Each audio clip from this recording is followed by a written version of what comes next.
আলিয়ার তারাবদার বলেছেন, শেরঈ তাবিজ লটকানো যাবে কিনা জানাবেন।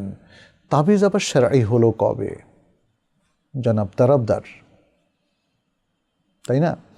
আমরা জানি যে যদিও আমাদের উলামায়ে কেরামের মধ্যে কেউ ইখতিলাফ করেছেন, যেমন কোরআনের তাবিজ অমুক তাবিজ লটকানো যাবে কিনা, কিন্তু বিশুদ্ধ মত হচ্ছে জমহুর মুহাক্কিক উলামায়ে কেরাম আহলে সুন্নাহ ওয়াল জামাতের, তারা বলেছেন যে কোনো ধরনের তাবিজ তোমার এগুলো ইউজ করা যাবে না। মান আল্লাকা তামিমাতান ফাকাদ আশরাকা।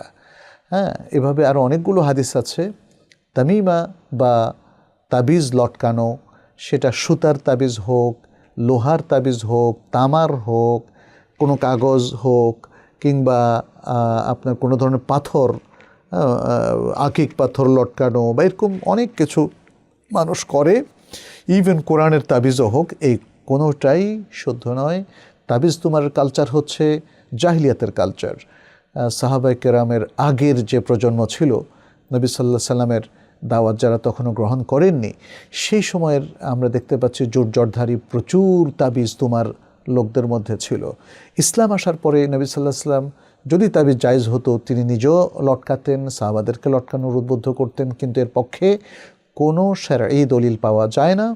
বরং যে সমস্ত দলিল পাওয়া যায় তাতে মনে হচ্ছে তাবিজকে মানুষ নির্ভরতার জায়গা করে ফেলে।